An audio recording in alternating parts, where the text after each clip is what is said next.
Hey guys, tonight we're slipping quietly through the stone archways of a medieval abbey where candlelight flickers across tiled floors and the sweet scent of herbs clings to the air.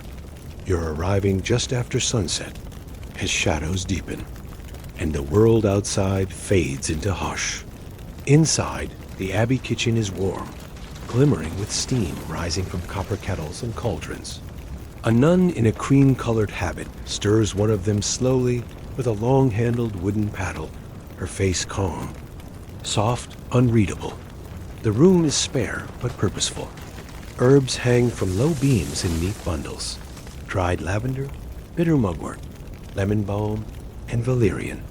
The floor is swept.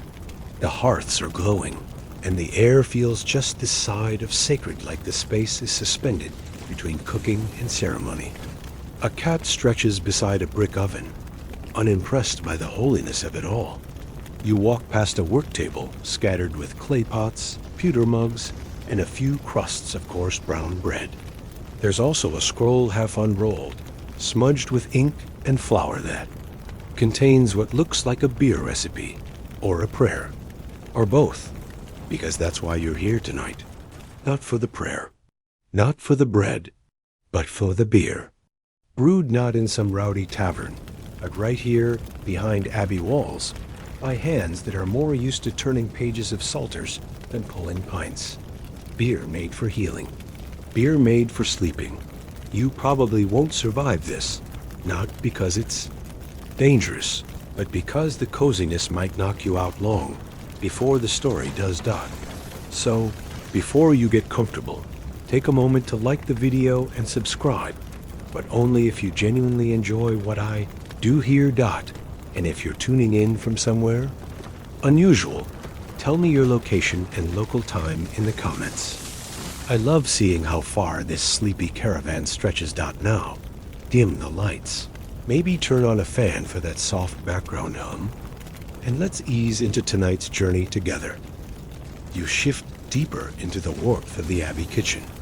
No one acknowledges you, but somehow you feel allowed to linger. The nuns move with a kind of practiced stillness, like everyone already knows what the next gesture will be, and no one needs to rush. One sister lifts a clay jar and pours its contents, some mix of grains, into a wide, shallow basin. Another grinds dried hops between her fingers and hums softly under her breath.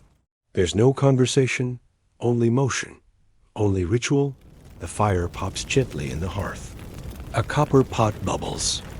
You notice that many of the tools here, strainers, ladles, sieves, are made of wood and rough linen. Nothing glints or gleams except the firelight and a few droplets of condensation on the side of a jug. You pass a shelf stacked with small barrels, each etched with symbols.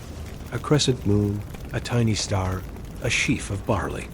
One is marked with a cross and the word somnaria, likely a batch meant for sleep. It's easy to forget that brewing wasn't just allowed in abbeys, it was encouraged, especially for nuns. In a world where water could kill you and wine was expensive, beer, small beer, mild beer, sleepy beer was a sacred solution. It was nourishing. It was gentle. It was, in its way, holy. One mainstream historical fact: monastic communities across Europe brewed their own beer, and by the High Middle Ages, many abbeys, especially in what is now Belgium, Germany, and northern France, were known for it. Not all were famous. Some just made enough to serve the sisters and a few travelers. But records show dozens of convents that brewed regularly, even competitively. You peer out a narrow window where the last blush of sunset lingers. The abbey is surrounded by farmland, its outlines softened by rows of poplars and hedges. Somewhere beyond that, the world keeps turning marketplaces close. Merchants drink rowdier ale, knights polish their egos, but here, only the fire and the beer matter. Quirky fringe detail? Some convents had a designated brew nun, an official role akin to cellarer or infirmarian. She oversaw not just the recipe and fermenting, but also the mood and medicinal quality. If a sister had trouble sleeping, the brew nun might steep, extra lavender or lemon balm. If the days had been hot and dry, she'd balance the batch with cooling herbs. Brewing was not just science, it was feeling. Almost. Empathy. Historians still argue whether these nuns saw brewing purely as a chore or as a quiet form of artistry. Some suggest they were simply obeying the rule, doing what needed to be done. Others see evidence, in notes and letters, that a few of them deeply loved the process. One anonymous entry found in a Flemish convent margin simply reads, "This one calmed Sister Marguerite, finally." You move deeper into the kitchen, and the warmth increases. A sister offers you a cup-thick, warm, somewhere between tea and broth. It's not beer yet, but it's on its way. Barley water. The first steeping, you take a sip. It's earthy, a little sweet, and oddly relaxing, like something you might forget. Halfway through, even as you're still drinking it, in the corner, a younger nun measures crushed malt into a cloth sack. She looks tired, but not unhappy. You realize that this isn't just bedtime brewing for guests or the sick. It's for themselves. Because even the pious need sleep. Maybe especially the pious. Outside, the bell tolls softly, marking the hour. The nuns begin to clean, wrap, extinguish, stow. The cauldrons are covered, the paddles rinsed. A cloth is laid over a jug. And you stay a little longer, watching the steam rise, watching the cat curl into sleep, watching the moonlight catch on the rim of a drying mug. The day is ending. The beer is beginning. You find yourself in the abbey's herb garden now, drawn by the subtle scent of lemon balm and the rhythmic rustle of linen skirts as the sisters move between rows. It's cooler out here. The last hints of dusk soak into the soil, and a pale moon begins to rise, softening the hard edges of the world. You crouch beside a low stone wall where tiny violet flowers press against thyme bushes, their scent sharp and sleepy all at once. Two nuns kneel nearby, one trimming stems with a small bronze knife, the other weaving bundles into lengths of twine. Lavender, mugwort, sweet woodruff, chamomile, these aren't just flavorings. These are sleeping drafts in leafy disguise. One mainstream historical fact, medieval herbal knowledge, especially among monastic women, was often practical, localized, and passed down orally within the convent. Recipes were rarely written down in detail. Instead, herbs were chosen by habit, season, or intuition. The same herb might appear in a healing salve, a nighttime tea, or a sweetened beer, its use changing subtly based on the needs of the community. You trail your fingers across a spray of sage, its silver-green leaves cool to the touch. A sister glances up and smiles faintly, then returns to her task. You get the feeling she knows this garden like you know your pillow. Every weed, every bloom, every root has meaning. The air is rich with plant oils, pungent and comforting. The dirt feels alive. Behind you, a pair of heavy doors swing open with a creak. A nun steps through carrying a linen sack, probably filled with barley or crushed rye, and disappears toward the brewhouse. You follow quietly, the path marked with worn stones and little mossy patches between them. Above, stars begin to prick the sky.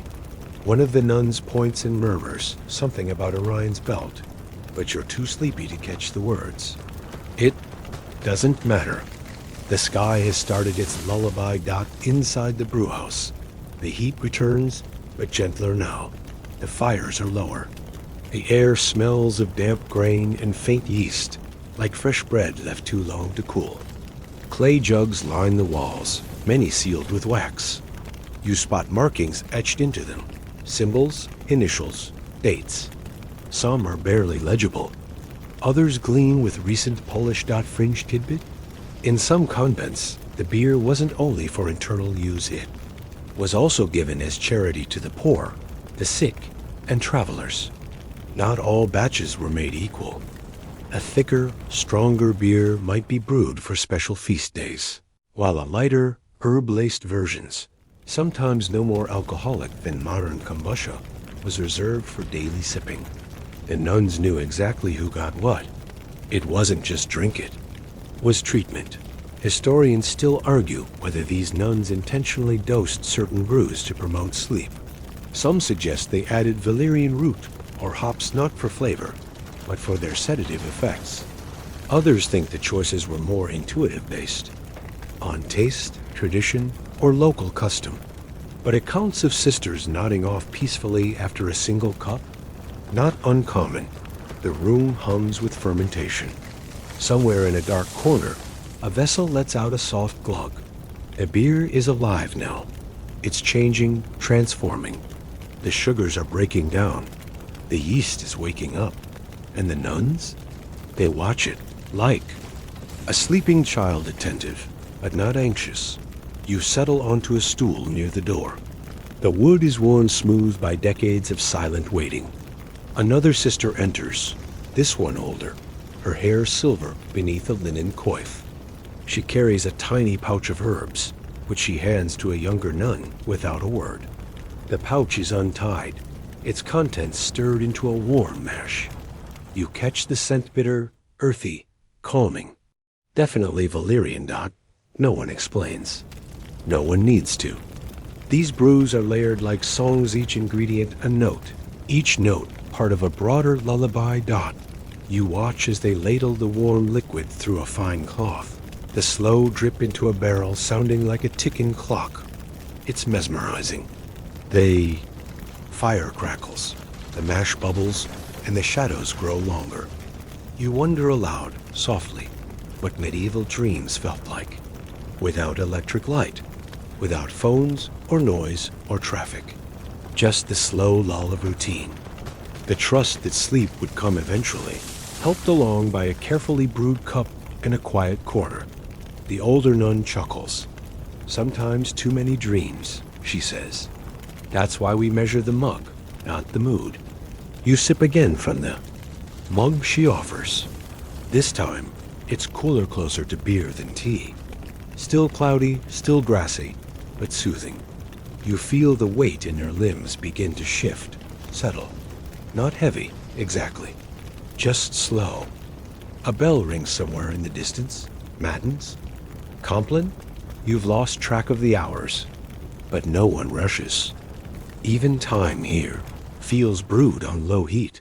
One sister finishes tying a cloth over a cooling jug and sits beside it, cross-legged, her hands in her lap.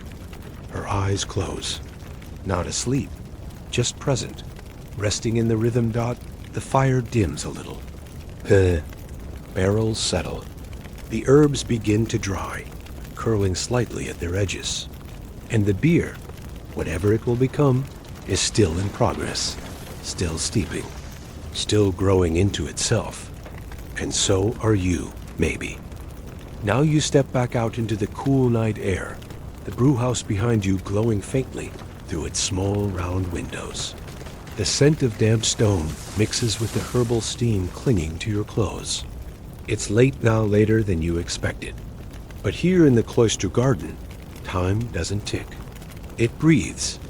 You follow the gravel path that loops around a central fountain, its basin full of mossy water and the quiet ripple of falling drops. A nun in a deep saffron habit kneels nearby, dipping a clay mug to fill it. She drinks slowly, her other hand tracing a circle over her chest. Not quite a prayer, more like a ritual of grounding. Around her. The others gather in small pairs. No one speaks above a murmur. You hear the soft rustle of coifs in sandals, the occasional creak of old wood as someone sits on a bench. They're settling in for the evening, their bodies winding down in unison with the day. One mainstream historical fact: medieval convents followed the liturgy of the hour-specific prayers, sung or chanted at regular intervals, even into the hours. Even into the hours, specific prayers, sung or chanted at regular intervals. Even liturgy of the hours. night.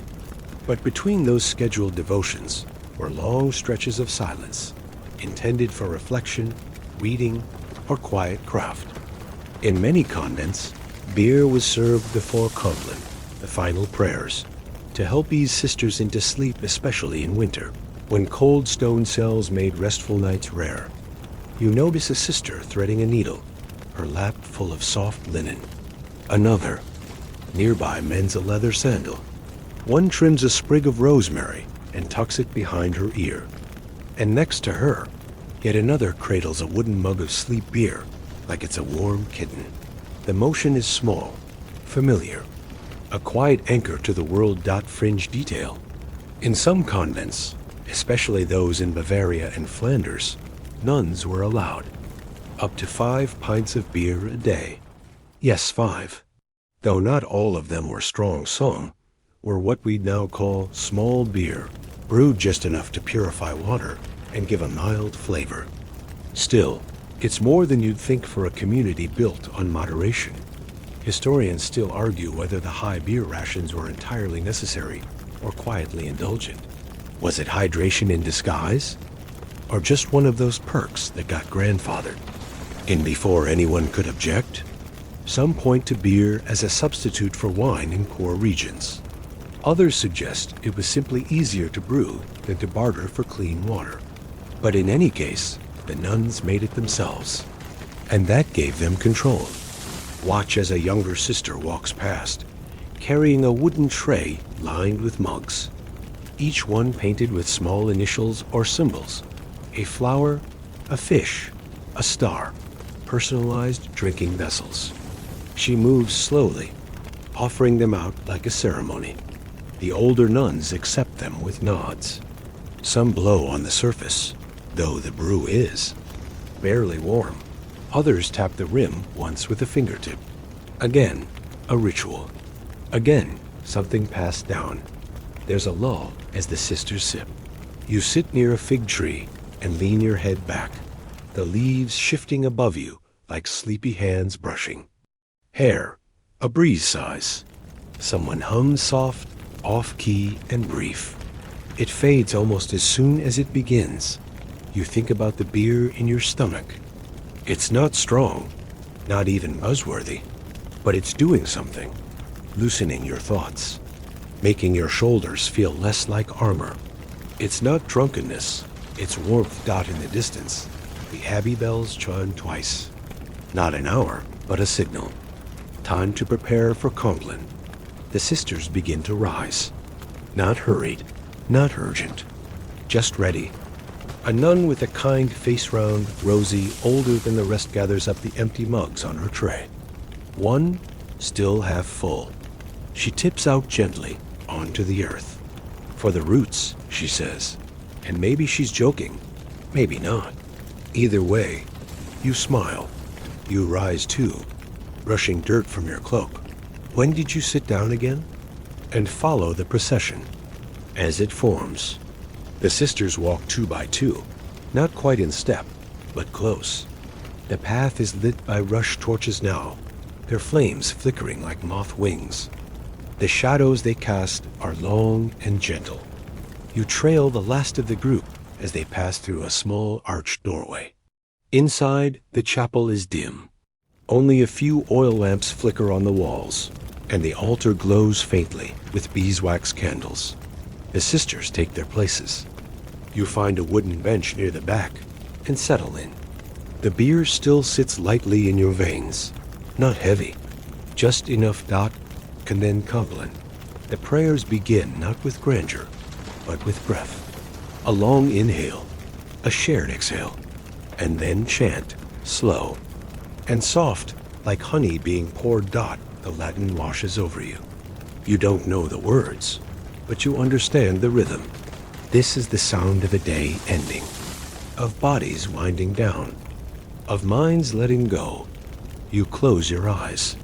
The scent of lavender still lingers on your sleeves. The beer rests in your belly like a candle in a lantern. And the voices? They're not loud, not urgent, just there, like the stars. You lean your head back against the stone. It's cool, steady, familiar. You're not asleep yet, but you're close. One more prayer, one more sip, one more breath, and then, who knows? You stir slightly, not from a jolt or noise, but from the soft pressure of your own breath, rising and falling in time with the others. The air in the chapel is still, a kind of cultivated stillness, not absence. More like presence with the volume turned down. The voices linger a moment longer, then one by one fall quiet. When the final syllable fades, just a note, barely a vibration, you feel the collective exhale.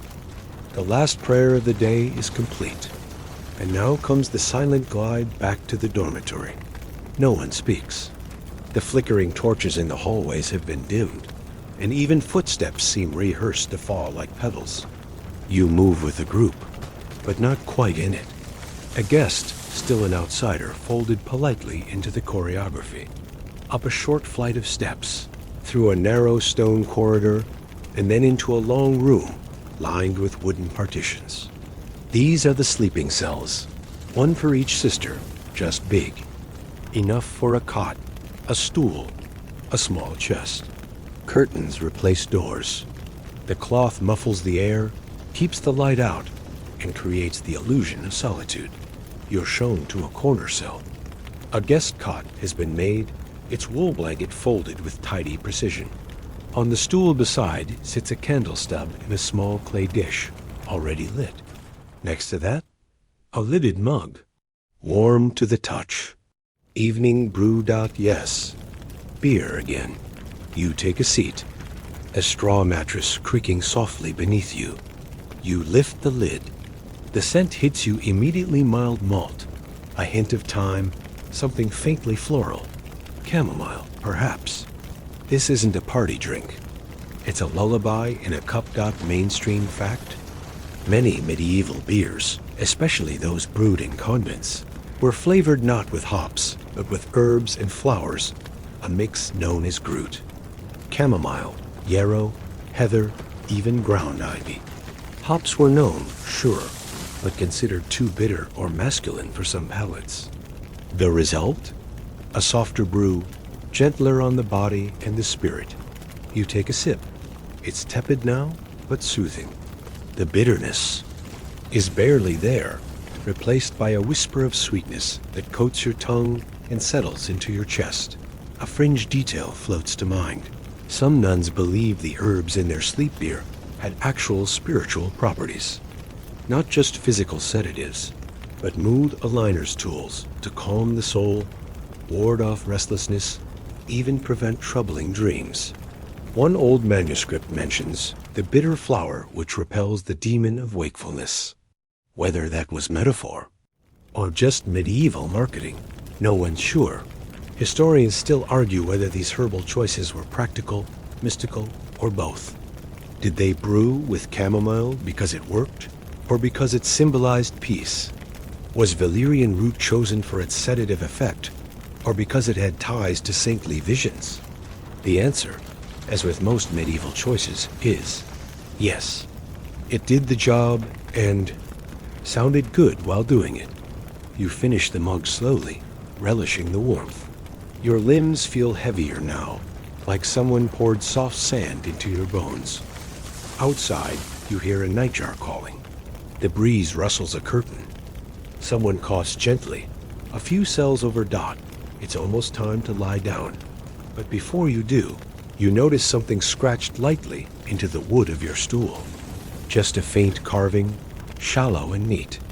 A stylized sheaf of wheat, tied in the middle, with a looped ribbon. A quiet decoration, probably added years ago by a sister long gone.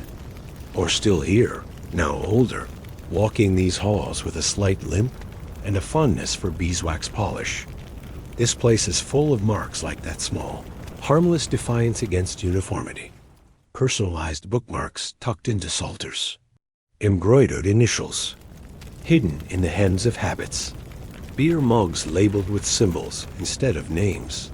A convent may value humility, but humans still crave identity. You lean back now, pull the blanket over your shoulders. The mattress is firm, but comforting in its predictability. The candle flickers for a moment longer, then dies with a sigh. Darkness closes in not total, but gentle. The kind of night that feels stitched. Together by practiced hands, not you think about the beer again. Not the taste, but the idea. Brewed by women, for women. Served not for celebration or escapism, but for rest. A quiet rebellion against hardship. A nightly gift of softness in a world made mostly of stone dot. And now you sleep. Not fall asleep, just sleep.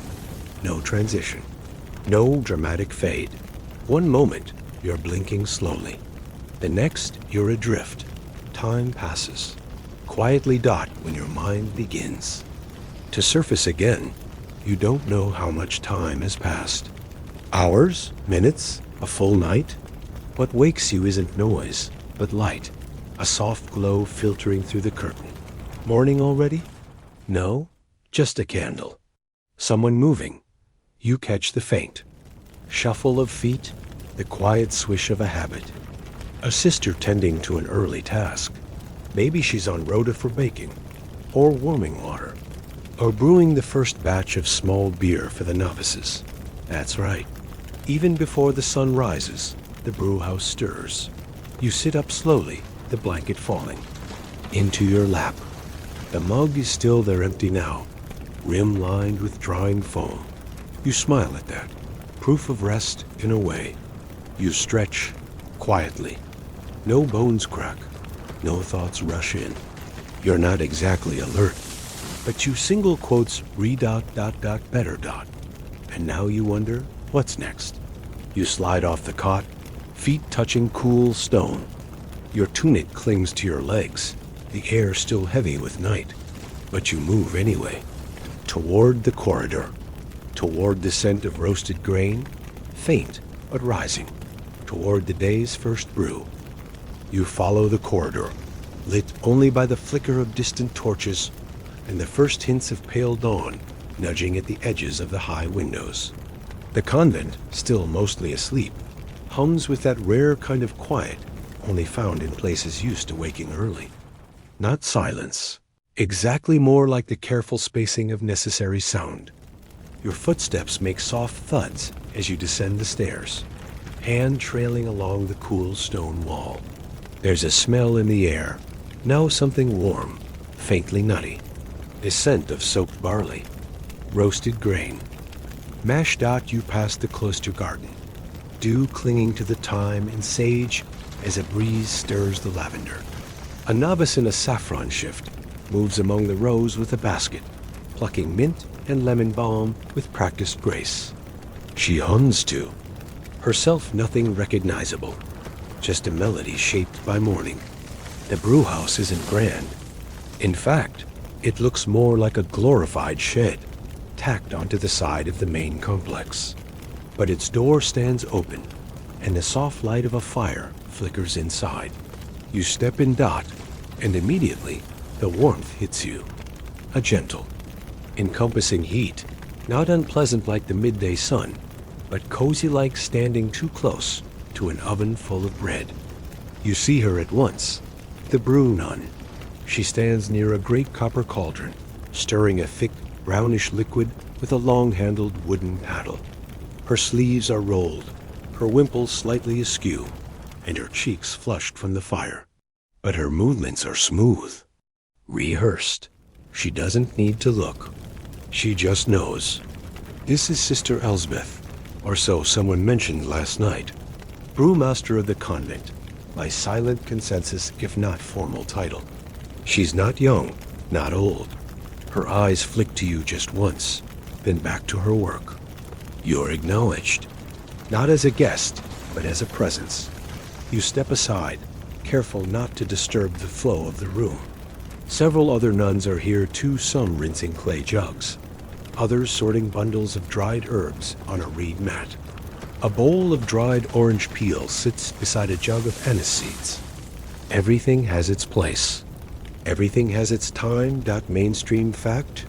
In many medieval convents, beer wasn't just brewed for the sisters. It was part of their economy. Extra batches were sold to nearby villages or monasteries, often undercutting local taverns in both price and quality. It was good business, and it gave women economic influence in a world that rarely offered it. The liquid in the cauldron bubbles low, steam curling into the beams above. You move closer and realize what you're seeing is the mash, a mixture of water and malted barley, heated until it releases its sugars.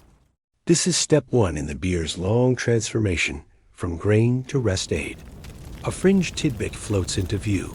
Some records mention that especially diligent nuns would whisper prayers over their mash, believing that a well-blessed wort fermented more peacefully. Whether divine intervention played a role or not, it's hard to argue with the rhythm of the ritual.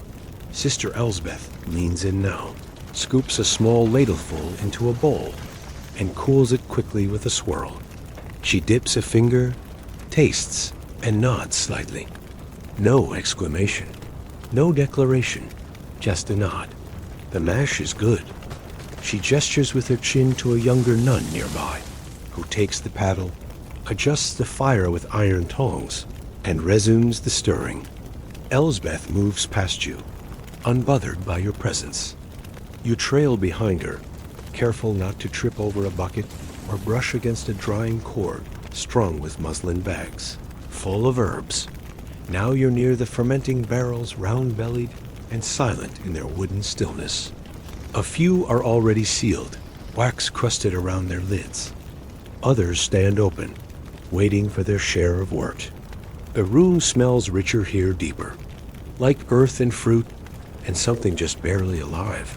Historians still argue whether medieval nuns understood fermentation as science or sorcery. Did they grasp the invisible work of yeast? Or did they believe in magic bubbles, spirits of the grain, Saint Blessed air? Likely a bit of both. They knew enough to leave barrels open on certain days, closed on others. Enough to whisper thanks when a batch turned out smooth.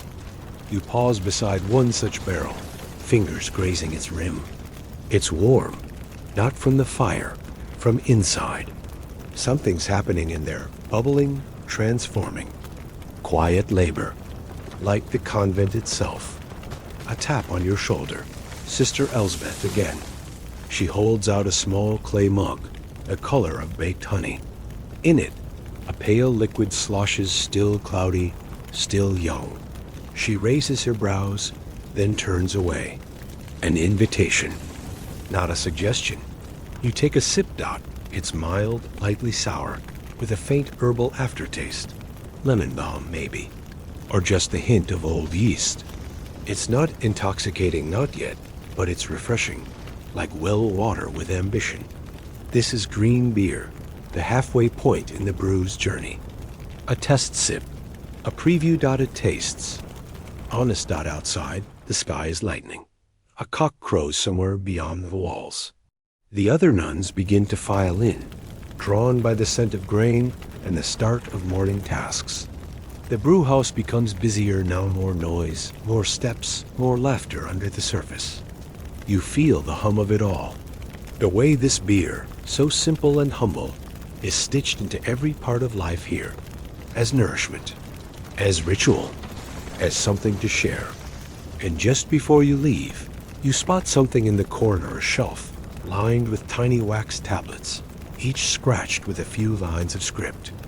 Brewing notes, dates, maybe even flavor experiments. One bears a tiny doodle, a mug with wings. A joke, perhaps. Or a wish, either way. You smile. The day has begun. The beer has begun. And you, once again, are folded gently into the rhythm of the sisters. The sun now filters in through arched windows, drawing angled bars of light across the stone floors of the convent's narrow corridors. You step softly, your footfalls hushed by worn rush mats, moving with the rhythm of a place that doesn't rush, but always progresses. From the brewhouse's warm bustle, you wander toward a quieter wing of the complex, the apothecary cell. You smell it before you see it. Crushed herbs, dried roots, faint vinegar, and beeswax. a mingling of sharp, sweet, and musty notes that hit the back of your nose and lodge in memory. It's oddly comforting, like opening an old chest packed with spice jars and yellowed parchment. The room is small, but precise. Shelves line the walls, each crowded with glazed ceramic jars, their contents marked in looping Latin. A mortar and pestle sit mid-grind on the central workbench, flanked by bundles of lavender tied with twine, and a dish of dried juniper berries. This is where the beer becomes more than beer dot. You step inside and pause, careful not to disturb the nun seated at the far table. She's older, much older than the others you've seen, and her veil has faded to a grayish cream from years of sun and steam. Her hands move slowly, but certainly, as she crushes dried chamomile into a fine yellow powder, her fingers ringed with resin and herb dust. She doesn't look up as she speaks. "Worried hearts sleep poorly," she says. Chamomile quiets them. Her voice is dry but warm, like parchment rustling. You nod, as if she could see you. Maybe she does. She continues her work. Mainstream fact? Medieval convents served not just as spiritual centers, but as local pharmacies. Their beers weren't brewed merely for pleasure. They were fortified, adjusted, adapted to ailments and seasons. Insomnia, indigestion, melancholy, they had a blend for that. And beer was often the delivery method. You examine the table, labeled. Satchels of lemon balm, skullcap, woodruff, wild lettuce. Some still in leafy bundles, some crumbled to shadowy flecks. A few soaked in oils or vinegars. You spot hops, of course used more and more in late medieval brewing, especially in Germany, but these nuns seem to prefer gentler things. A jar labeled Papaverus somniferum catches your eye. Poppy dot, you raise an eyebrow. She smiles, finally looking up. Only a whisper, she says, tapping the jar. Just to hint at sleep, not to steal it. You consider that. The difference between coaxing rest and forcing it.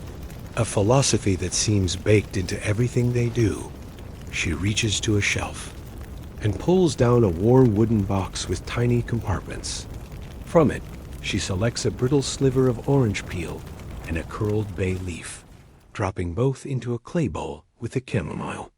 Then, from a jar labeled Melissa Lemon Balm, she sprinkles a small handful. And finally, she adds 2 dried rose petals, crushed between her fingers. Fringe tidbit?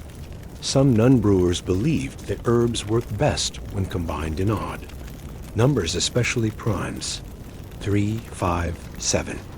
Never 4 or 6. A superstition? Probably. But also a quiet math of magic.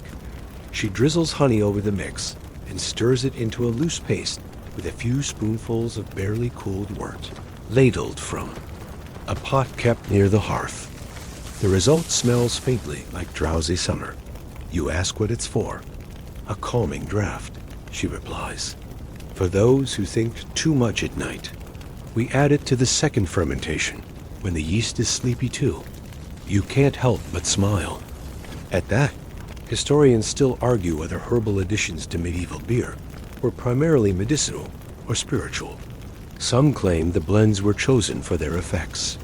Others insist they reflected symbolic associations, lavender for purity, chamomile for humility, myrtle for remembrance.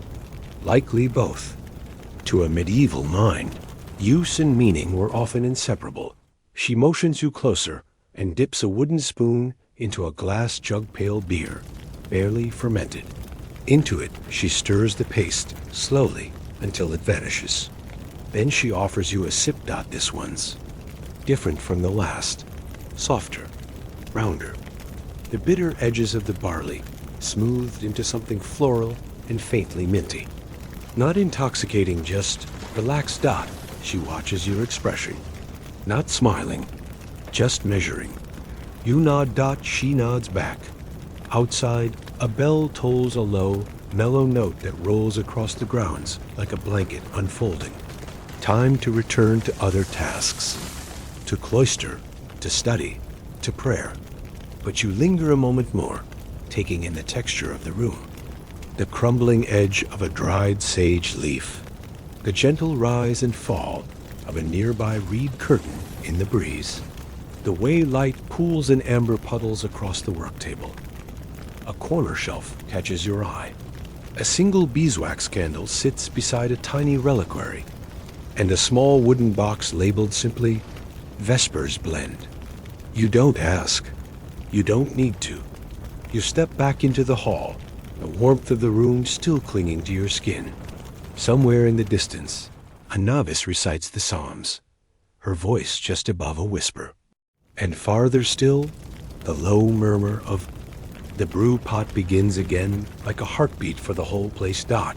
And in your hands, the aftertaste of the herbal beer lingers like a secret, like a recipe not quite written down.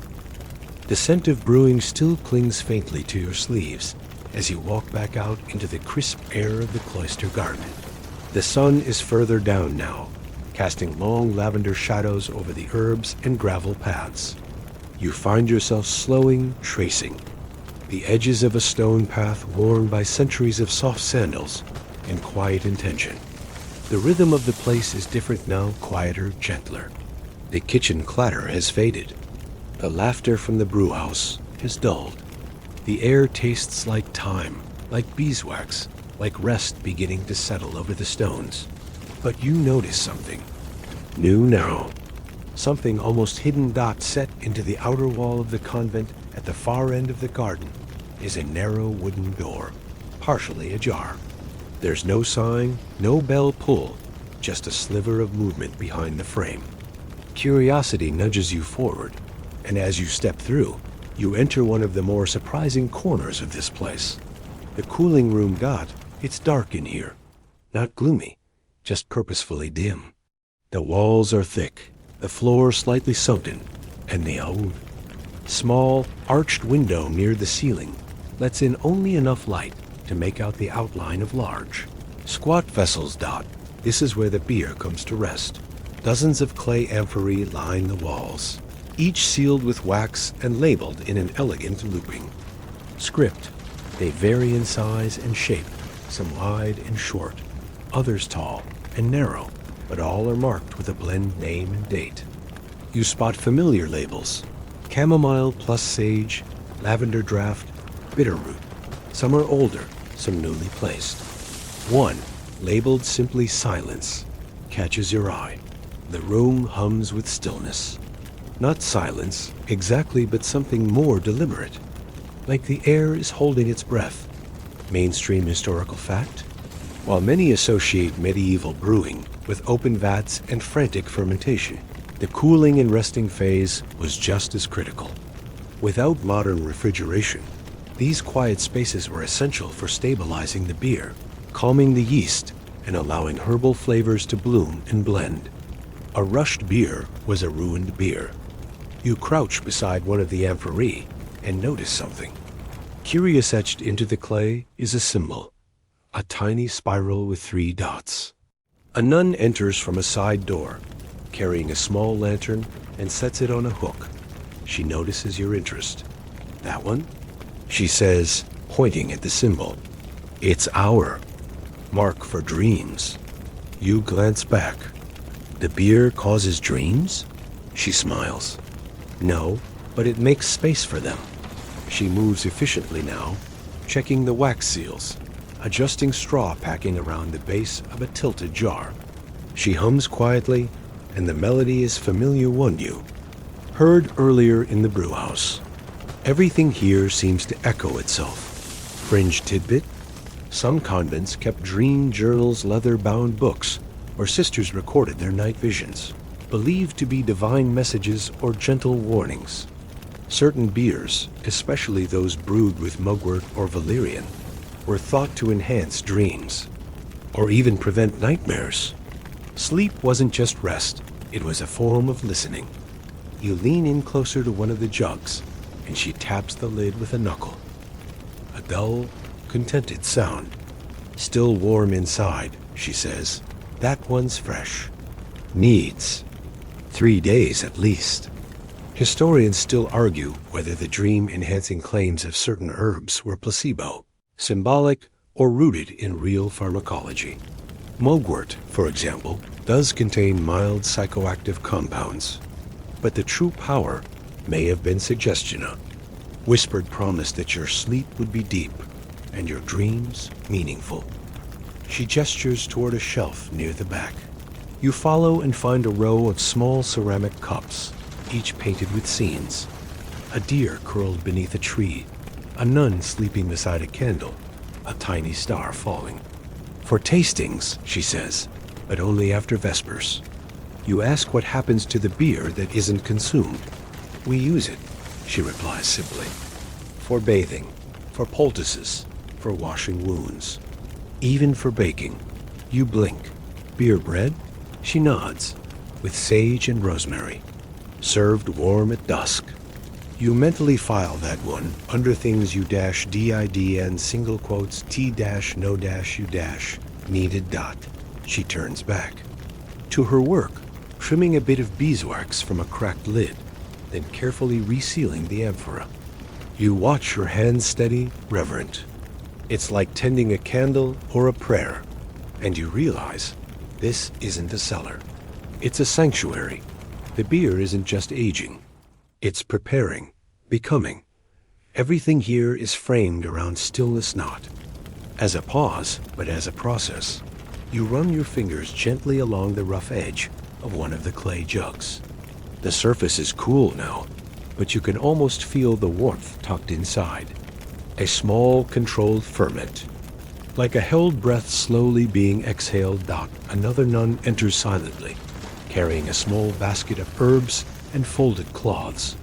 She glances at you and smiles, then sets her things down beside a jug labeled Lily plus Oat. You imagine it poured into a shallow cup, sipped beneath candlelight, perhaps paired with a hunk of cheese and that dream-enhancing bread. You step back toward the door, your body warmer than before, your thoughts slower. A breeze nudges the heavy. Curtain aside as you exit, and outside, dusk has deepened. The stones beneath your feet feel softer. The garden smells stronger. Somewhere nearby, a single bell rings, not loudly, just enough to remind the world that this place keeps its own time. And you think, if there's a beer made for dreaming, then surely there's a place made for rest. You've just stepped out of both. You drift through the dusky cloister garden now, the air cooler, shadows long and slow across the gravel. The sun has nearly slipped beneath the chapel roof, and you can hear the softest movements, sandals brushing stone, the murmur of evening, prayers behind stained glass, the gentle clink of ceramic against wood as a meal is prepared. Somewhere, a bird calls out once before tucking its head beneath a wing.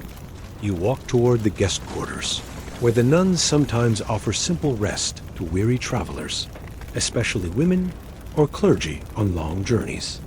The structure is modest, with a low thatched roof and whitewashed stone walls.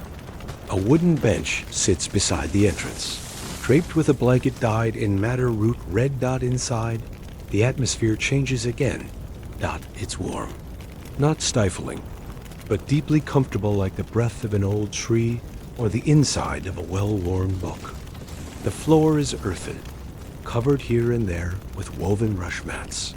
A fire crackles low in the hearth, and the smell of steeping herbs floats through the air. Mint, perhaps, or lemon balm, and something faintly sweet like barley or honey. A nun nods at you as she passes, carrying a tray with 2 ceramic mugs and a folded cloth. She stops at a door, taps once, and then enters. You hear a low voice greet her, followed by a sigh of gratitude. She emerges a moment later, her tray empty, her pace unhurried. This is the infirmary, a simple room used as needed, not just for illness, but for discomfort, headaches, fevers, melancholy, and yes, restless nights. Mainstream historical fact. Many convents ran infirmaries, not only for the sisters, but for lay people in surrounding villages. These weren't hospitals in the modern sense, but rather sanctuaries of comfort-offering broths, prayers, poultices, and yes, sometimes medicinal beer.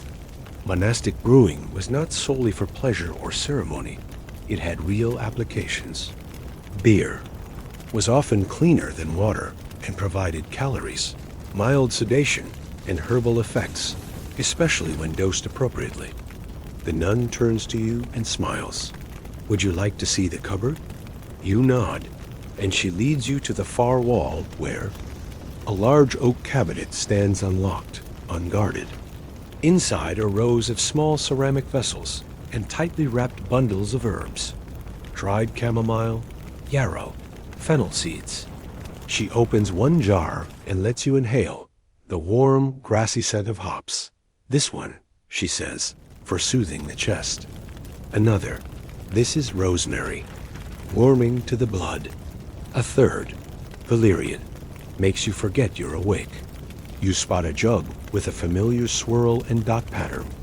That one's from the cooling room. You say dot, she nods. Bitterroot and hyssop. Calms the gut, quiets the mind. Only a sip, though. She takes a small stopper of wax from its lid and pours the tiniest measure into a cup, eluted with warm water. You lift it to your lips and sip. The flavor is earthy and floral, with a mild bitterness that curls gently at the edges of your tongue. Your body relaxes not from intoxication, but from the suggestion of it. Fringe tidbit? In some convents, there were assigned herb nuns, women who specialized in the gathering, drying, and blending of plants for medicinal purposes. These sisters often passed down recipes by touch and taste, not written word. Each brew had its own intention, some to ease grief, others to soften labor pains, still others to usher in restful sleep. Brewing was alchemy. Brewing was memory. She offers you a place to sit near the hearth. You sink into a low stool, the flickering firelight warming your shins. Another nun enters, older, her steps slow but sure. She holds a bundle of dried lavender, wrapped in cloth, and tucks it into a niche above the hearth. The room feels alive with quiet. Historians still argue whether these convent remedies were truly effective or merely ritual. But ritual itself can carry power. The smell of lavender, the warmth of a hearth, the comfort of being seen sometimes. Healing doesn't come from the herbs, but from the hands that offer them God. As you sip slowly, your eyes are drawn to a symbol. Wall-hanging linen, embroidered with an image of a hand holding a wheat stalk. Underneath, the stitched phrase, somnis in oratione, sleep in prayer. You feel your breath lengthen, your shoulders drop. The hum of the room surrounds you like a blanket. It is not loud, not silent, just full.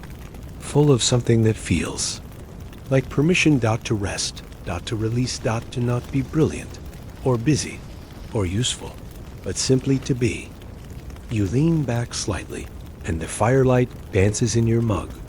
The nun watches you and nods once, then turns to tidy the shelf, and just for a moment, you close your eyes. You see the barley fields, the stone walls, the green of the cloister, the steam of the brewhouse, the soft hush of liquid in a jug. You are not dreaming, not yet, but you are somewhere adjacent.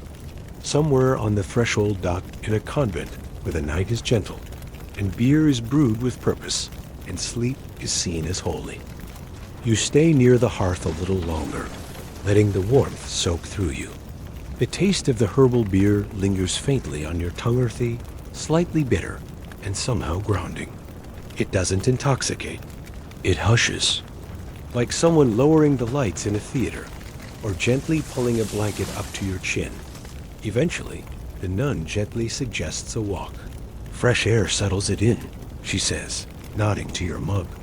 And so, you follow her back through the low stone hallway, your feet brushing the packed earth, your shoulders grazing the cool walls as you pass into the open courtyard again. The night has deepened. The sky above is a deep velvet blue, scattered with stars. Not the bold constellations of epic poems, but the quieter ones, the background ones, barely bright enough to claim a name. The ones that stay awake long after everyone else has gone to sleep. You inhale deeply. The scent of rosemary drifts on. The night air, and somewhere nearby, a wind chime made of spent glass vials clinks softly in the breeze. This is when the nuns begin their compline. The final prayers of the day are not dramatic. There is no incense, no bell ringing, no fire and thunder. It's a soft murmur in the dark, a litany against fear, an act of surrender. The sisters gather in the chapel, seated or kneeling. No one makes announcements. They just arrive, one by one, like birds settling onto a branch. Mainstream historical fact?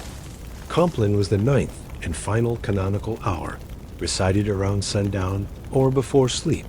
It was meant to cleanse the soul of the day's burdens, to make peace with one's thoughts, and to prepare for rest both literal and spiritual.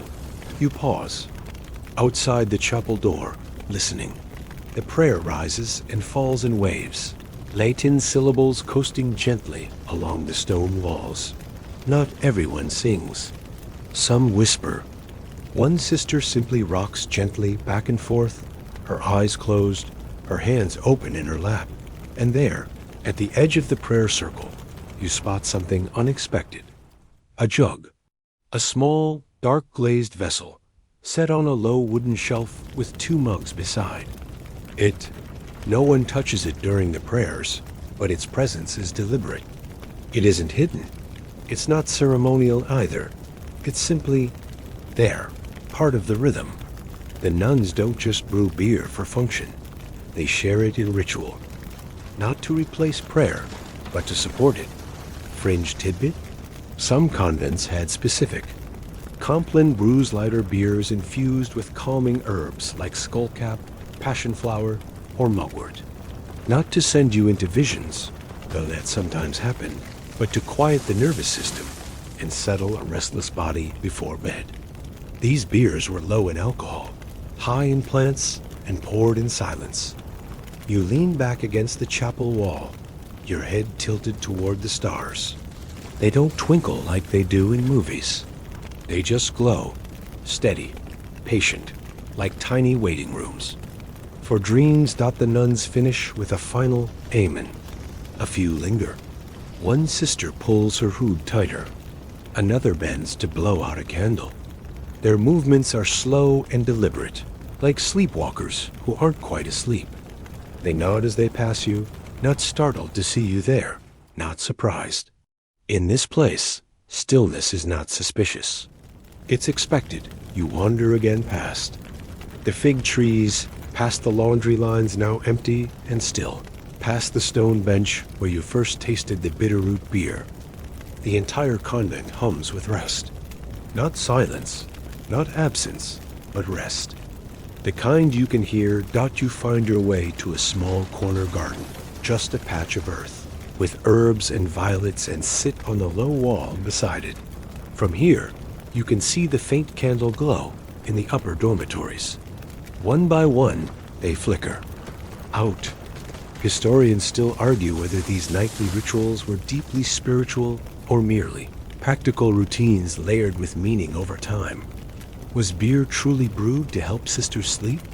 Or was it simply the cleanest option in a time when water could betray you?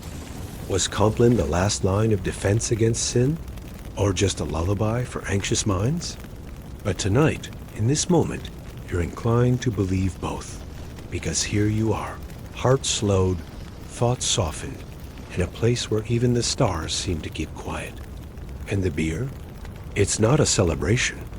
It's not a rebellion. It's a comfort, a nudge toward stillness. You watch as a young novice closes the garden gate. She doesn't see you. She's humming something tuneless to herself. Her hands brush the lavender stalks as she passes, and she smiles at the scent. Just before she disappears into the dormitory hall, she glances upward. Not at the stars, but at the moon, barely visible now as a crescent. And she sighs not sadly, not happily, just sighs. The sound of a day closing its eyes. You mimic her, drawing in a breath, holding it, and letting it go. Somewhere far off, an owl calls once and is silent. The convent folds in on itself now, like hands closing around a prayer. And you feel the warm glow of something both ancient and tender. A world where rest is ritual, where beer is a blessing, where even the end of a day is sacred. You move through the cloister garden, the gravel crunching softly underfoot. Lavender brushes your hem, its scent mingling with the sharper notes of sage and rue. A low wall encircles the space, and beyond it lies a modest structure you haven't seen before, a tiny building of timber and whitewashed plaster with thick shutters and a crooked chimney. This, the sister tells you, is where the nuns do their secret work. Not secret in the sense of forbidden, but sacred, private, quietly essential. Inside, it's cool and shadowed. The only light filters through slatted vents high above, catching on suspended motes of grain dust. A stout copper cauldron rests over a stone hearth, soot-stained and solid. Shelves line the walls, stacked with jugs, ceramic crocks, folded linens, and bundles of dried herbs. A cask leaks very slightly from its wooden plug, and the air smells faintly of malt and rosemary. The nuns called this room the Braciatorium, a small brewing house. Not every abbey had one, and not every convent ran their own. But this one did. In fact, you're told it was once known in the region for its gentle evening ales. Nothing too strong, just enough to warm the body and quiet the thoughts before. Compline. Mainstream historical fact. Many medieval religious orders produced their own beer, often both for personal use and for charitable distribution. Monks tend to get all the press-Trappist ales and so on, but nuns participated too. In Germany, in particular, convents were known for producing small-scale batches, often flavored with herbs grown in their gardens. Lavender, thyme, chamomile. Even marjoram found their way into nun-brewed blends. You run a hand along the grain-stained workbench. The surface is smooth from years of use. There are no measuring devices here. Recipes are memorized, inherited, instinctive. One pinch more here, a touch less there. And yes, sometimes a prayer muttered under the breath while stirring. The nun beside you chuckles when you ask how long a batch takes. How long does it take for a hymn to fill a chapel? She replies. In other words, it depends on the air, the mood, the patience of the yeast. Some days, the beer comes easily. Some days, it sulks. Quirky fringe detail? One record from a convent in 14th century Alsace tells of a batch of beer being ruined not by bad yeast, but by too much laughter. The brewer, it seems, had fallen into a fit of giggles with her sister during the stirring process, and the beer refused to clarify. Whether this was superstition or just a stern abbess inventing rules, who knows? But it makes you smile to imagine it. Bubbles of mirth spoiling bubbles of brew.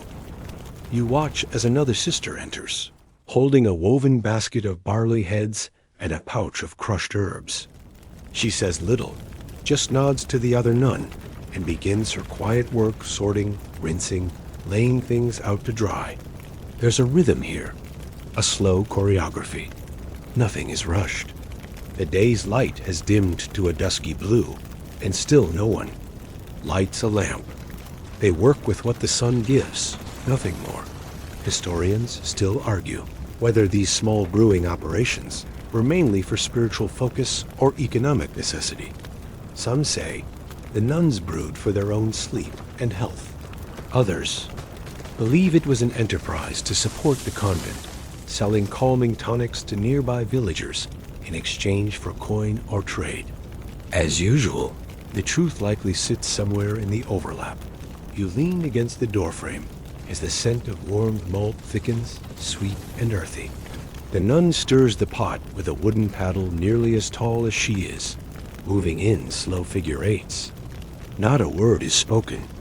The only sound is the soft bubble of heat, the occasional clink of ceramic, and the hush of cloth against stone. The moment feels suspended like a lullaby held mid-note dot, because this isn't just history. It's texture, temperature, time, steeped like herbs in low flame and patience. And in the half-light, with barley and chamomile in the air, you begin to understand that sleep, for these women, wasn't an accident of exhaustion. It was an art, form, a ritual, something brewed slowly and deliberately every evening until it settled into the bones. You wake slowly, no, not wake exactly, but drift through the next space like fog curling along a stone corridor. The scent of malt still clings to your sleeves.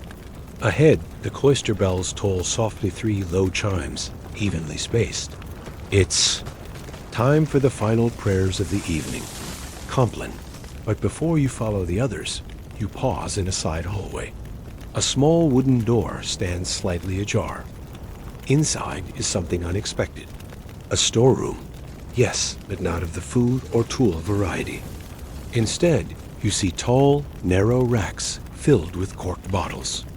Rows and rows of deep green glass. Each one bears a scrap of parchment tied with twine, scribbled with looping script.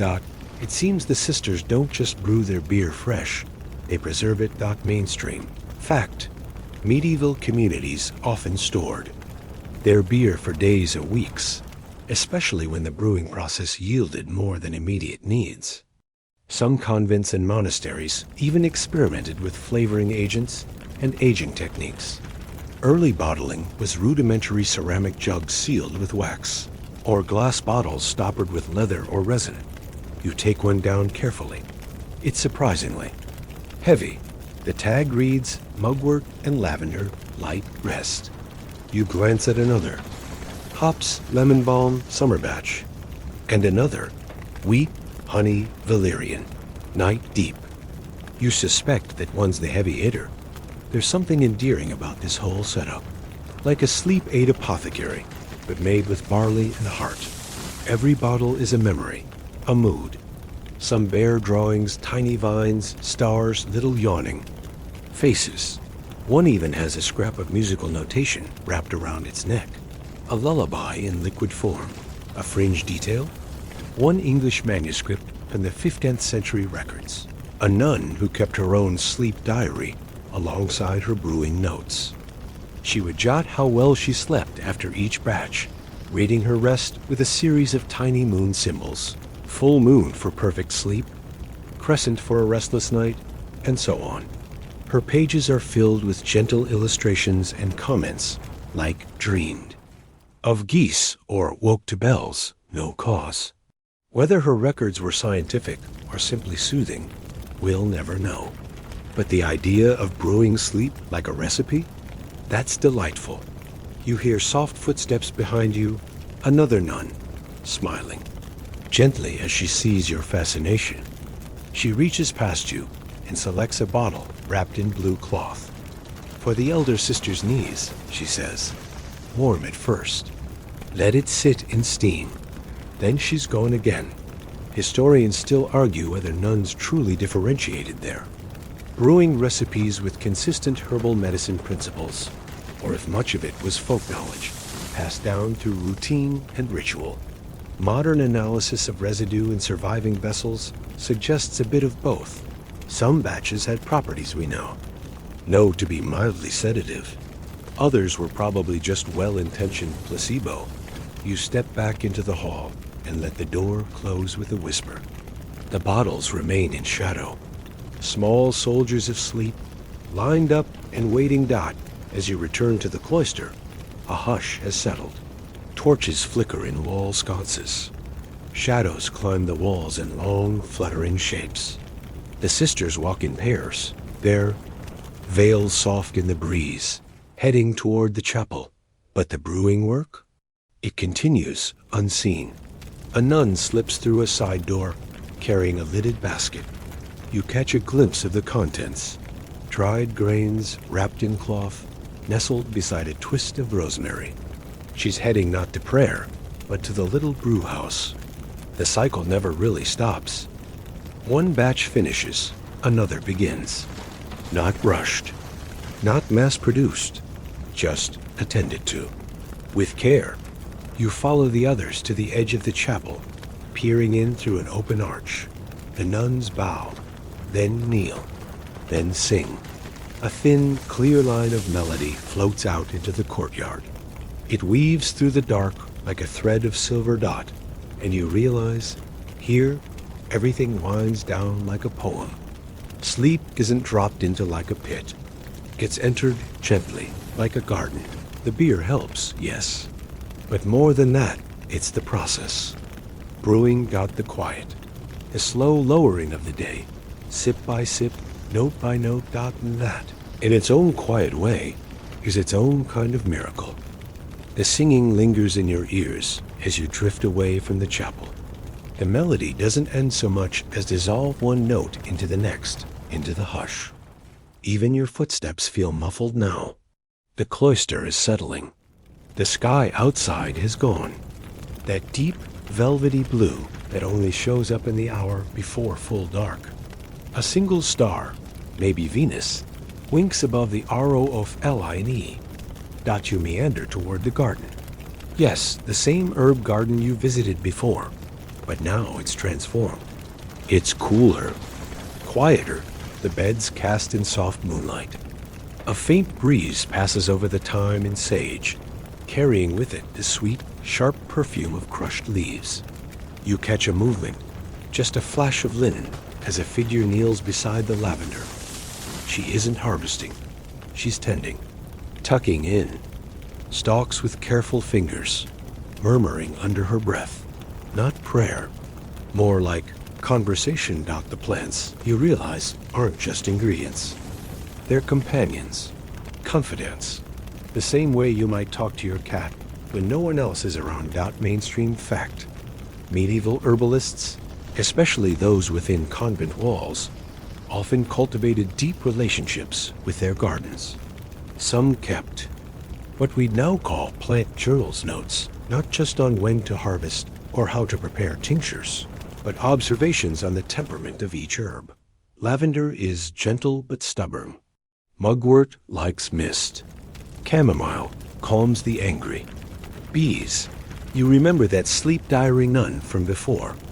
She would have loved this moment. The sister in the garden leans back and sips something from a small wooden cup. She closes her eyes. It's probably a warm herbal beer, one of those mugwort or valerian blends. There's no hurry, no anxiety. Just the cool night, the leaves whispering, and her breath settling. You glance to your left and nearly jump. There's a stone bench you hadn't noticed. On it, a statue. A modest Virgin Mary, hands folded, robe trimmed in stylized ivy. And nestled at her feet, a tiny clay cup. Empty now, but unmistakably placed. An offering. Maybe not official doctrine, but the sisters clearly leave their traces everywhere. Beer as prayer, herbs as devotion, shade and sip and breath all braided together. Fringe detail. One obscure 14th century convent record mentions sleep vigils, where nuns would take turns staying awake through the darkest hours, not for penance, but to observe which herbal. Preparations best aided others in returning to rest after being woken for night prayers. These were handwritten logs, shared like gossip, and guarded like gold. Some mixtures were even nicknamed after the sister who first recorded them. Sister Anna's quiet drop, Bernadette's bitter sip, and the infamous Clara's tilt, which apparently worked too well and led to a full bell missed the next morning. Historians still argue whether such records were widespread or unique to specific abbeys. There's little evidence in the major medical texts, but the oral history among convents seems to suggest a pattern. Nuns weren't just caretakers of sleep. They were its cartographers. You find yourself smiling. Because of course they were. Who else would spend that much time gently nudging a plant to grow straighter, or testing 2 spoons of valerian root against 3? Not because someone told them to, not for profit or prestige, just for the pursuit of peace. You stand by the rosemary hedge now, fingers trailing along its woody branches. You can almost feel the day sloughing off your skin, the tension in your shoulders loosening, even your thoughts growing slower, like honey in a cold bowl. A figure passes silently behind you, another sister, carrying a small tray. On it, a single candle and a cup with steam curling from its rim. She walks with purpose, but without hurry. Somewhere inside, someone's about to be handed warmth, scent, and silence. Maybe it's a guest. Maybe it's an older nun with aching joints. Maybe it's just part of the routine. That's the beauty of it. Nothing grand, nothing performative. Just quiet acts of care, stacked one atop the other until they build something sacred. You hear the bells again. This time, just one soft chime. The signal. All is well. No fires, no visitors, no illness. The nuns are preparing to sleep. A door creaks shut in the distance. An owl calls once. Then silence returns, thick and soft and full. You sit on a low stone. Step, hands in your lap, listening. There's no need to rush. You're in the rhythm now. Brew, pour, tend, sleep, repeat. In this place. Nothing is wasted. Not the grain, not the herbs, not even the shadows, especially not the shadows. You lean back slightly on that cool stone step, letting the hush fold over you. Even the air seems different, now denser, like the night is thickening with intention. You breathe in again and catch a distant hint of fennel smoke. Somewhere, a fire's been stoked for warmth, or maybe a final kettle. The coals crackle softly like old parchment, whispering heat into the shadows. You don't rise. Not yet. Instead, you trace the stones with your fingers. Smooth, rounded, worn by the footsteps of women who've walked here for centuries on prayers, on chores, on weary feet, looking for cool spots in summer. The stone remembers more than you do. Then soft footsteps approach. A young sister walks into view, balancing a bundle in her arm's linen cloth, wrapped tightly around something lumpy and round. She doesn't speak, just nods as she passes, slipping into a side door near the cellar. You catch a glimpse before it closes. Rows of clay jugs, hanging herbs, and the flicker of candlelight reflecting on bottles of dark liquid. It's the beer vault. Mainstream fact. Many medieval convents had dedicated brewing cellars, often cooler, partially underground spaces where fermentation could occur steadily away from sunlight and sudden changes in temperature. They weren't grand, but they were precise. Nuns, much like their monk counterparts, developed detailed routines for every step of the brewing process, down to how many times they stirred wort, or how long certain herbs steeped before straining. You can imagine the rhythm of it all, the way even silence would buzz with activity. Wooden spoons knocking on clay pots, lids lifting with a sigh, the fizz of fermentation like tiny cheers trapped in the dark. But here's the fringe detail. In one convent, records suggest the sisters labeled their casks not just by contents, but by mood. There was mild sleep, full moon calm, Sister Ruth's strong word, and one just marked with an asterisk, and a doodle of a crescent moon. It's not clear what that one did, but it was brewed only once a year and always accompanied by a night of story sharing and hushed laughter under the stars. Historians still argue whether this was standard practice or a singular flourish by a particularly creative abbess.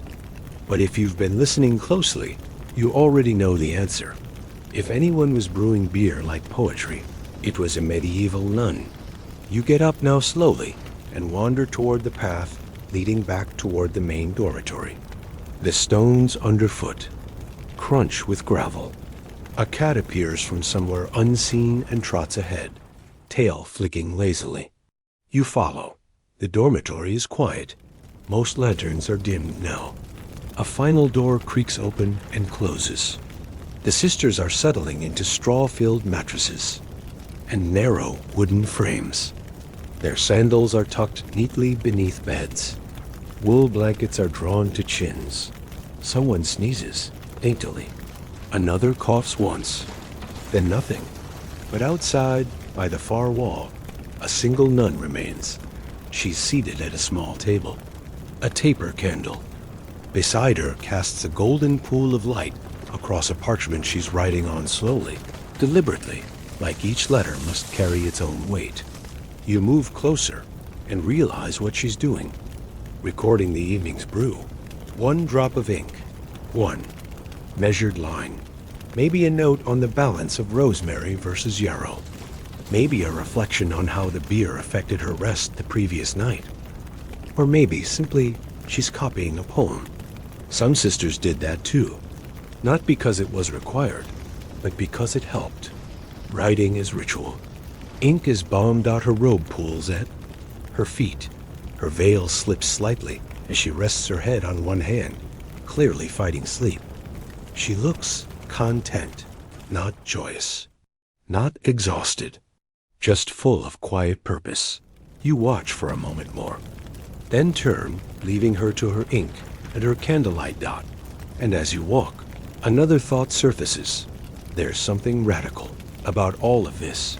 The stillness, the care, the intention behind every step, from the gathering of herbs to the slow fermentation to the final sips before sleep. It's easy to imagine history as loud, as full of war cries and clanging swords and declarations from marble balconies. But most of history was this quiet, deliberate, repetitive acts of survival and grace. These women weren't trying to be remembered.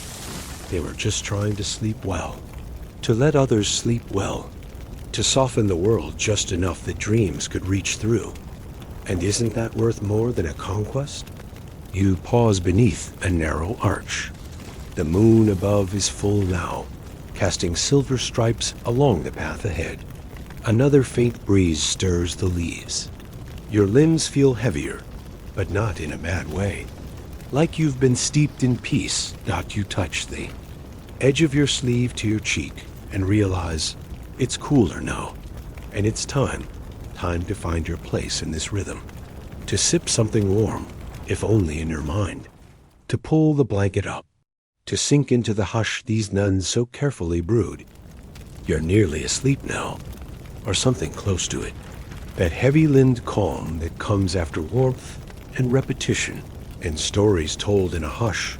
But the nuns aren't quite done yet. Inside the small refectory, the place where they gather for meals, there's one more motion playing out beneath the lantern light. A large ceramic pitcher stands on a wooden bench. Its sides are misted with condensation. Nearby, 3 wooden cups rest upside down on a folded cloth. And beside them, in precise alignment, are 3 sprigs of dried mint. Not for flavor.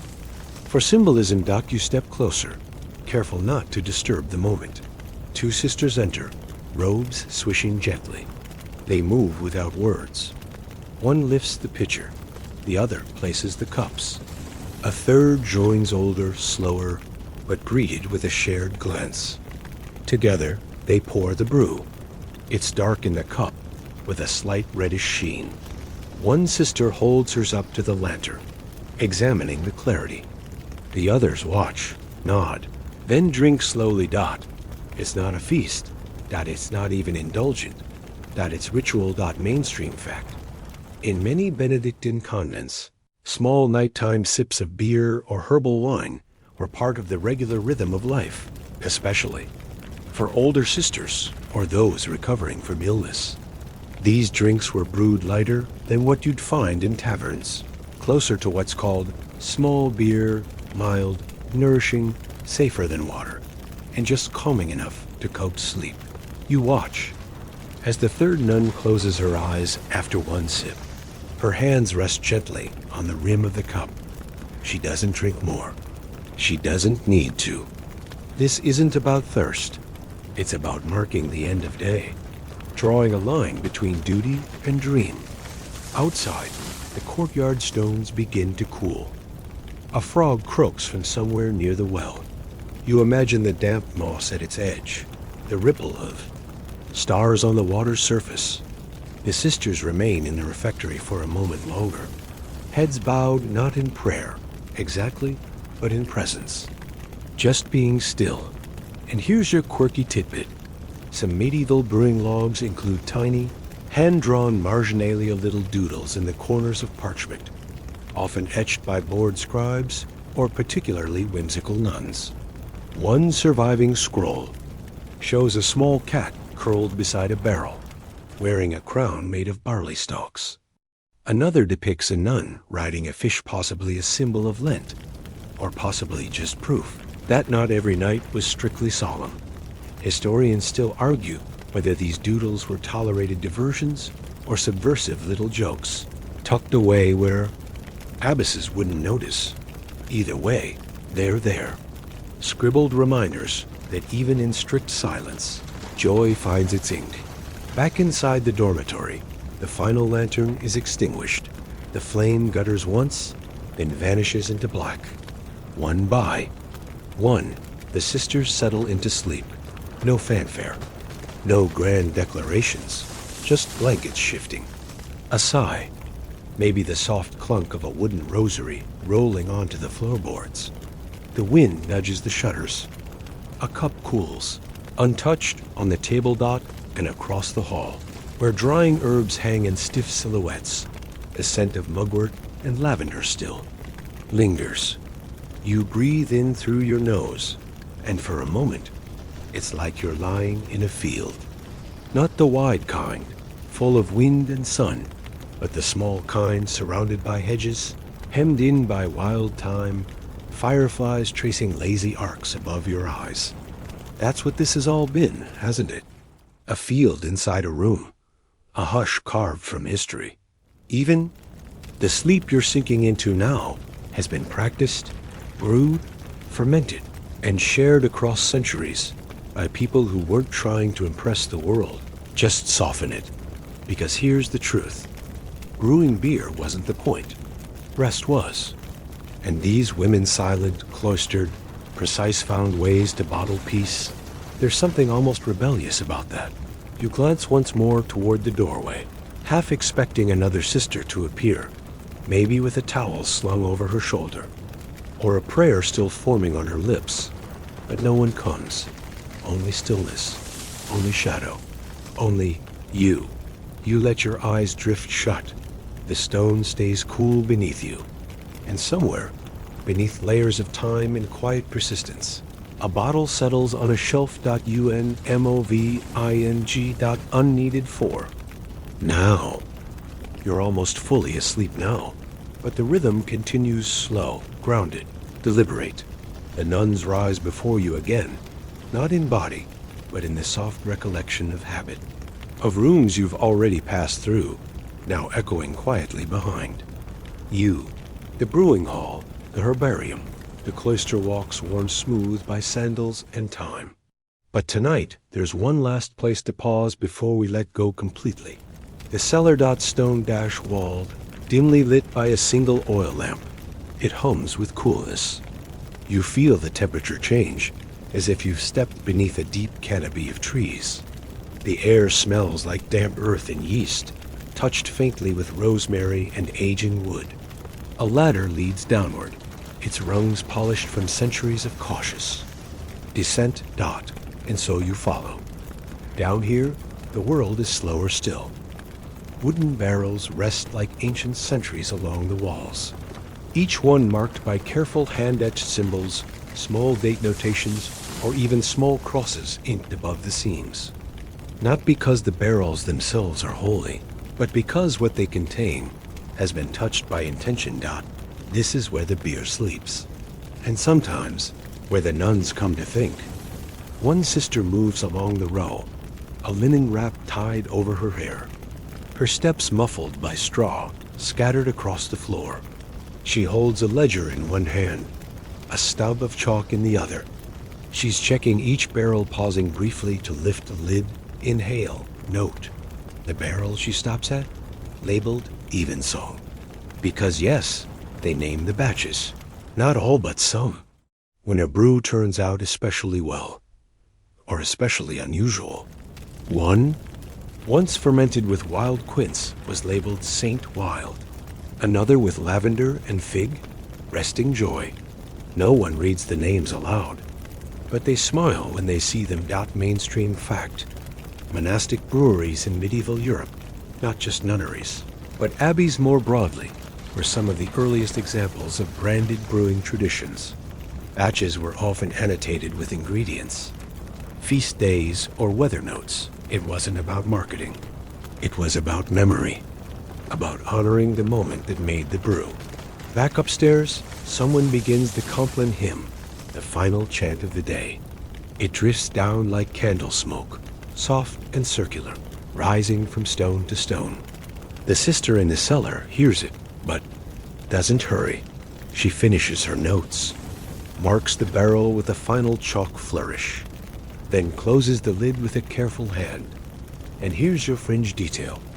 In one forgotten abbey, deep in the French countryside, a small stash of wooden tankards was discovered, each carved with a different sleeping animal: badgers, curled foxes, hibernating bears. Scholars assume they were meant for special winter nights. A little whimsy hidden in the silence. Historians still argue whether the carvings were personal items or gifts, whether the animal symbols were to mark individual sisters' cups or just decorative flourishes. Either way, they whisper the same truth.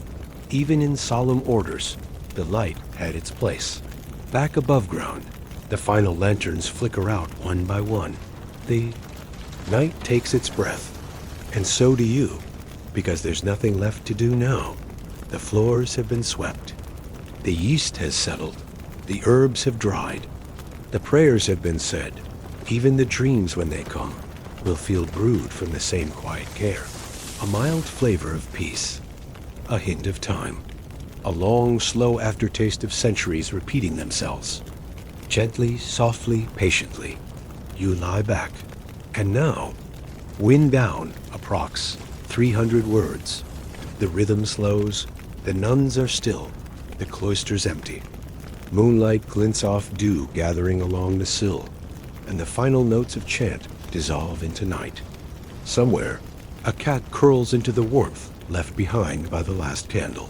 Somewhere else, an old recipe waits patiently on a shelf, untouched for years, but still legible, still ready. Like a soft spell woven in barley and hope, you picture it now, the cool press of stone under your fingertips, the dusty hush of dry herbs, the gentle clink of ceramic against wood. The hours that flowed not like deadlines, but like water steady. Inevitable, calming. The kind of hours that don't rush you forward, but ease you inward. Your breath deepens. The air feels older somehow. Not heavy. Just settled. As if sleep itself is a room that's always been waiting. A place where hands have folded linens, lit lanterns, ground mint for calming tea. And where they now open the door and nod for you to come in. No pressure. No noise. Just the gentle promise of rest. So let it all go. The notes, the facts, the footsteps. In the hall. Let them pool in your mind like evening light through stained glass, broken into color, stretched into hush. There, single quotes as nothing more you need to do. Only this, only sleep, only now.